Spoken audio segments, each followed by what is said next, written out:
In today's video, we're diving into a book that redefines the entire concept of toughness. The book is Do Hard Things by Steve Magness. But let me make it clear, this isn't just about physical strength or pushing through pain. It's about building real resilience, emotional control, and mental sharpness. Steve Magness is a performance coach and scientist who has worked with elite athletes, military leaders, and top executives. In this book, he delivers a powerful message. Real toughness isn't about acting tough. It's about responding smartly. So, if you want to learn how to tackle tough situations in life, not just by powering through, but by using emotional intelligence, awareness, and strategy, this video is for you. Stay till the end because we'll break down every key insight from the book, using simple language, real-life examples, and practical tips. Let's begin. Part 1. Redefining toughness. Society often tells us that being tough means hiding emotions, ignoring pain, and always staying in control. But Steve Magness challenges this outdated definition. He says, true toughness is about awareness, resilience, and smart responses. Take a marathon runner, for example. If they just keep running without listening to their body, they might get seriously injured. But a smart runner knows how to pace themselves, when to rest, and how to manage their energy. That's real toughness. Steve says real toughness is based on 3 core principles. 1. Self-awareness, understanding your thoughts, feelings, and body signals. 2. Purposeful persistence, working hard but with direction and meaning. 3. Adaptability, being flexible in your approach depending on the situation. Toughness isn't about pretending you're unbreakable. It's about knowing yourself deeply and choosing your responses wisely, especially under stress. Part 2. The old school of toughness. Old school toughness includes beliefs like, no pain, no gain. Showing emotions is weak. Always stay in control and dominate. This might sound good on paper, but in real life, it causes long-term problems, burnout, mental health issues, and poor decisions.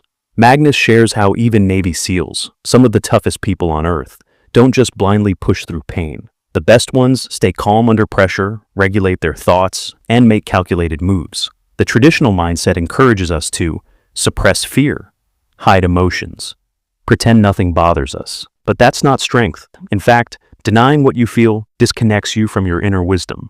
Real strength lies in facing what's uncomfortable and working through it. Part 3. Awareness is strength. This chapter introduces the idea that emotional awareness is your biggest asset when it comes to mental toughness. Mindfulness and reflection. Magness suggests you should label your emotions instead of ignoring them. Examples. I feel nervous before this presentation. I'm feeling frustrated after that meeting. Naming what you feel helps you create space between the emotion and your response. Real-life example. Olympic swimmer. Michael Phelps used mental visualization and reflection techniques to understand and manage his performance anxiety. It wasn't brute force, it was inner clarity. Action step. Spend 5 minutes each day journaling. Write down how you feel and what you're thinking without judging yourself. Awareness makes you calm, confident, and in control. The real signs of toughness. Part 4. Respond, don't react. Mentally tough people don't react impulsively. They pause and respond. Reacting is automatic and emotional. Responding is intentional and thoughtful. Example. Imagine your boss yells at you. Reacting would mean yelling back or shutting down. Responding would mean staying calm, understanding their concern, and expressing your point of view clearly. Magness says, between stimulus and response, there is a space. That space is your power. To train this ability, breathe deeply before responding. Pause for 10 seconds during stressful moments. Ask yourself, what's the best response right now? Neuroscience insight. When you react, your brain's amygdala takes over. That's your fear center. When you respond, your prefrontal cortex is in charge, the logical decision-making part. Training your brain to respond instead of react makes you stronger in every area of life. Part 5. Embrace discomfort. Magness introduces a key idea. Discomfort is your training ground. Growth only happens when you step outside your comfort zone, whether it's in fitness, relationships, or work. Avoiding discomfort means avoiding growth. Examples. Athletes train in extreme conditions, cold, heat, high altitude, to build resilience. Public speakers deliberately speak in front of tough crowds to get better. How to train with discomfort. 1. Progressive exposure.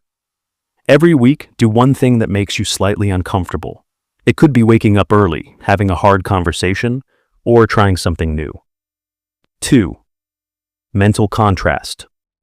Visualize your goal, but also imagine the obstacles. For example, I want to lose weight, but I know I'll feel cravings and tiredness. I'll be ready for that. 3. Discomfort. Journaling. Whenever you feel uncomfortable, ask, what exactly am I feeling? What can this discomfort teach me? Discomfort isn't your enemy, it's your coach. Part 6. Confidence through competence. Confidence isn't built by repeating affirmations in front of a mirror. Real confidence comes from competence, knowing you have the skills to handle a situation. Magness writes, competence creates unshakable confidence. You build competence through practice, feedback, learning from failure. Example, a musician doesn't become confident by just believing they're good. They practice for hours, they perform, they fail, they learn. That's how they become truly confident. Tips. Focus on deliberate practice, not just repetition. After every performance or project, ask for honest feedback. Study your past failures. They are your best teachers. Part 7. Toughness is a skill. The biggest myth about toughness is that it's something you either have or you don't. Magness completely debunks this idea. He says, toughness is a trainable skill. This means you can learn to stay calm under pressure. You can build emotional strength. You can become more resilient over time. How to practice mental toughness. 1. Mini stress challenges. Take cold showers, walk barefoot, speak up in meetings. These small stressors prepare you for bigger ones. 2. Weekly reflection. Ask yourself, when was I mentally strong this week? When did I break down?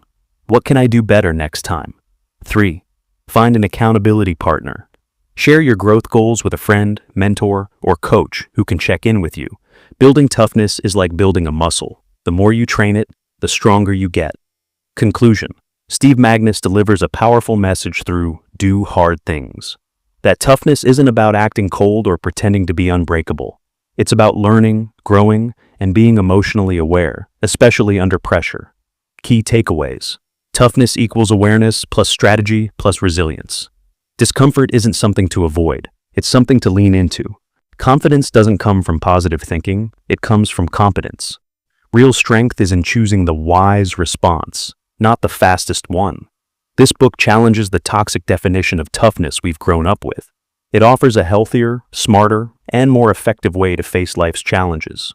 So if you're serious about becoming mentally strong, emotionally intelligent, and purpose-driven, this book is a must-read.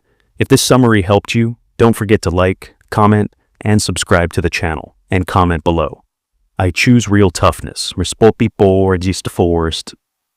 If you're ready to start your growth journey, see you in the next video with another powerful book summary. Until then, embrace the challenge, do the hard things, and grow through what you go through.